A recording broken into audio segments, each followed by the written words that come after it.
Huh? Boy, happy for our players, proud for them. Great win for everybody. Um, it didn't come down to the last play of the game. Golly. I think I told Coach Schultz on the phone there with 2 minutes to go. I said, I think we might have this one. It's a weird feeling, though. I haven't been here in a long time. It was nice, though, and our guys played well in all aspects of the game. We gave out 2 game balls tonight, and the highest honor in our program is to give out a game ball.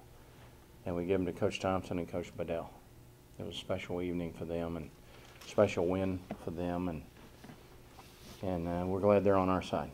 Tired of going against those guys, so that was good. And defense did a great job tonight to hold that crew. They've had 5 straight over 32, 4 of them over 40. So the defense did a great job, and then. Rob Lowe, what a night, career night. 4 touchdowns and 236 yards rushing, and the offensive line had to do a great job, 370 yards rushing total, 192 passing. I thought all of our kids on offense really did some nice things. C.J. Best made a huge play for us. Tyler played a pretty solid game. Kicking game was solid, so we got win number 6, and history tells us we need win number 7. And we'll hope not, but we're going to believe that. We need to believe that's the way it is and fight hard to get that one. Best game of the year? Probably. All phases? I think. Considering the opponent? Yeah, considering the opponent and everything, probably the best game of the year. How rare is it for you to give out 2 game balls?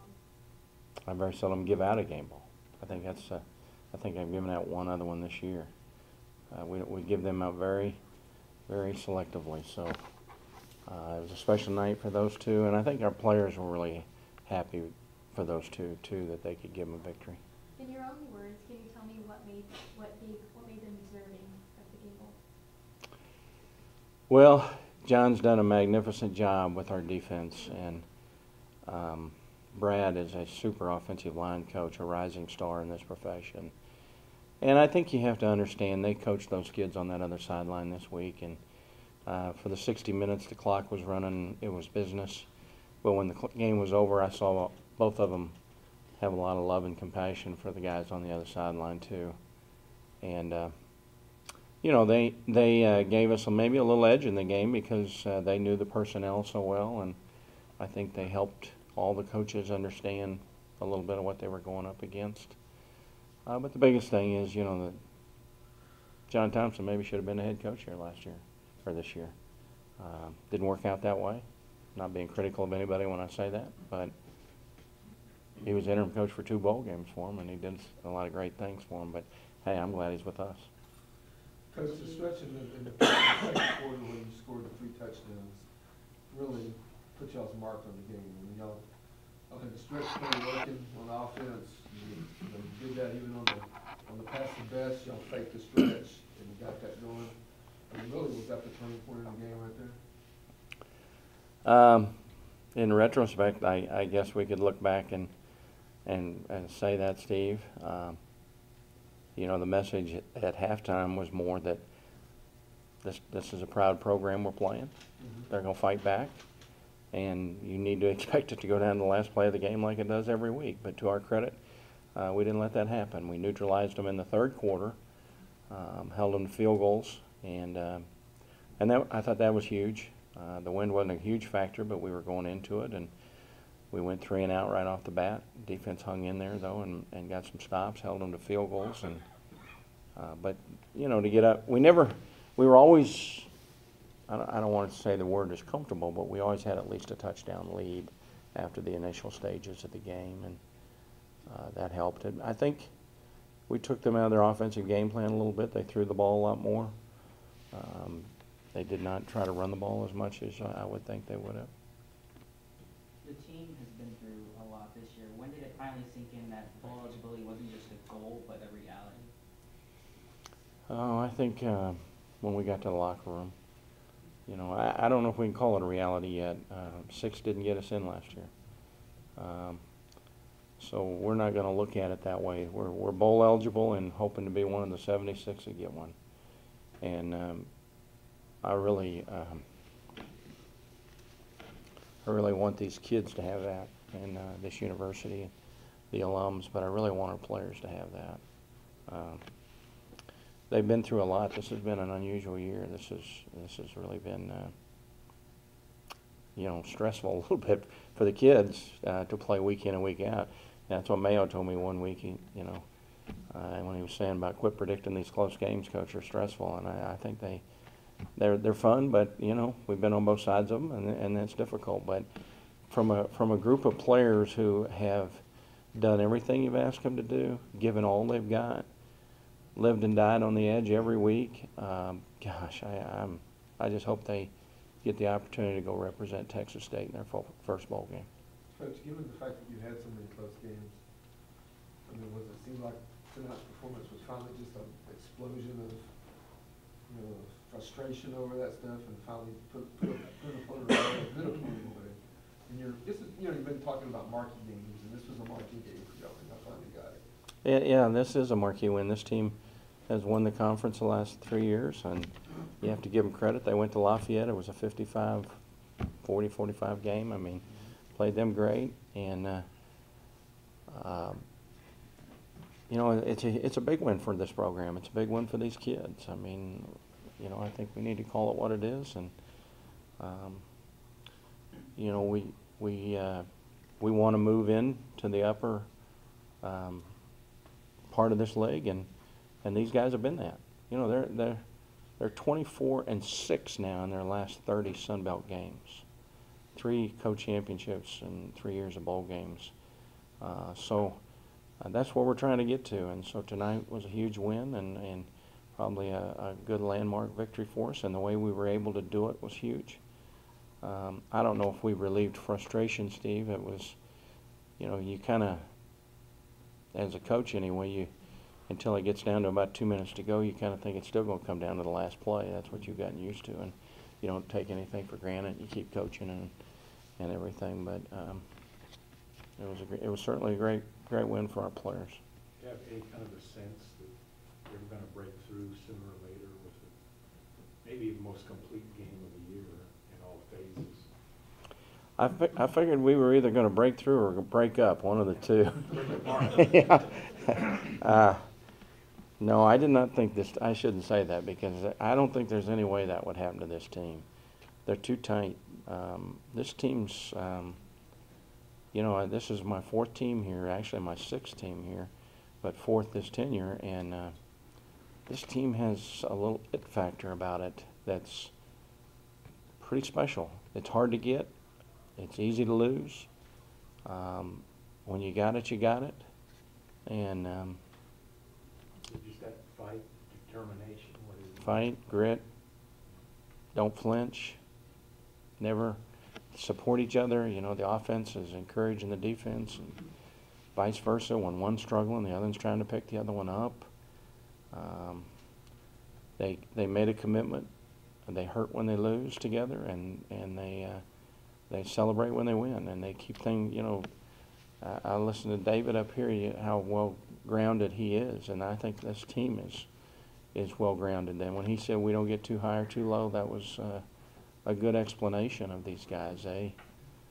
They were hurt last Saturday night and disappointed, but we didn't have time. The good thing, we had to play Thursday, so we couldn't sit around and feel any pity for anything. We had to get ready to play, and to their credit, in a short week, they did a really nice job. The coaches had a good plan for them. Expand on Rob's night a little bit, just why he was able to be so successful, and how, especially in a game when you're playing an up-tempo offense, nice to be able to control things on the ground, control the clock that way. Well, it was, right. Rob, we ran our stretch play, as Steve alluded to, a bunch tonight. They had trouble stopping that play against Appalachian State last week. We do it a little bit differently than Appalachian State does, but they still had trouble stopping it tonight. And the key, Rob did a nice job of gliding and finding the seam. The last week or two, we'd been way too fast to the edge. We almost outran the seams. And he did a nice job of gliding, and then when he saw the seam, taking it. And You got to give the line a lot of credit tonight. We stayed on blocks tonight. We finished blocks tonight. Probably as good as we have maybe since Pine Bluff or all year. So, I mean, Rob's the benefactor of the yards and everything, but those big boys up front tonight did a nice job. Coach, as you mentioned, you got to this point last year, 6 wins, and things fell apart at the end of the year because of that experience, and as you said, just how tight and mature this team is. Will you feel the need to remind them that, 6 wins are going to stop there, or do you feel like that experience and the maturity that they have will refocus them come tomorrow to get ready for that last one and realizing how important that is? Both. Already reminded them. And, I did the old bowling thing, and they were bowl eligible, but nobody's given us an invitation yet. I'll check my cell phone when I get back to the locker room. But we haven't got the invitation yet, so, I mean, all we know is we got to go win another game right now, and they'll do that. This team will do that. I'm not worried about that. Georgia State's due to beat somebody. I hope it's not going to be us. Maybe they'll beat Clemson tomorrow. And they played a lot of people close this year at times, and so there's nothing to take for granted for us right now. We need to try to be a 7-5 ball club, and if we can do that, we'll think about how close we were to 8-4 or whatever too. But we'll be grateful to get to that point at this point in time. You use the word resiliency, it factor to describe this team. How refreshing is it to have a team like this as a coach? I think as a coach, you take the talent you have, and the true coaches, and hopefully we fit into this category. But all right, Steve, you don't have a tea time, do you? 2 a.m. Low ball. Yeah. All right, Coach. The true coaches take what they got and help it reach its potential, and hopefully we're close to doing that with this group. But the players have to do that too, and I think as a coach, tonight's senior night, I think there were 6 or 7 seniors tonight who I inherited when I got here. They're mine because I've been with them a long time, but they were here when I arrived. They've been through a lot. A coaching change, a couple conference changes, move up in affiliations. Charlie Tuttle started his 38th straight game tonight. So the compassion you feel for them as a coach is pretty special for this group because of the way they played and their resiliency and all those things I mentioned. You've talked at times this year, you've alluded to the fact that you haven't shown up like you should for a televised game. True. What was the difference tonight? And maybe something in the week leading up. I don't know if I don't know if I can pinpoint anything. I never even mentioned it was a nationally televised game this week. I kind of felt like every time we play one of these kind of games, we try too hard almost. So I just I didn't mention it. Every Sunday I talk to them about where they are in the conference and things like that, but there wasn't any mention of playing on national television tonight. All there was the focus on doing the business at hand, and maybe that helped, that we didn't, they didn't think too much about it, though they know what's going on. I debated 2 Saturdays ago to tell them about what a 6th win could do, and some of the coaches didn't think I should bring it up, and I thought, no, I need to address it because you guys are going to ask them now. And so I went down and talked to a couple of them, and before I could say anything, Brad Miller says, "Oh yeah, Coach, I've already done all the figuring. I know what's this, I know that." I said, "Well, I don't know why I'm labored about this. They know what's going on. They're not naive. They know where they're at, and they know where they're trying to get to." Mayo was saying you felt like it created some desperation knowing what had happened last week. Did you sense that from the guys, watching them? They were, more of a desperate team knowing what's kind of left and you know, with only 2 games left in the season? I never sensed any of that. I did a lot of checking with the guys this week for a lot of reasons, because we had short practice time and I wanted them to be as fresh as they could be. Really, all my sense was determination, frustration with coming up short last week, but determination to not let that happen.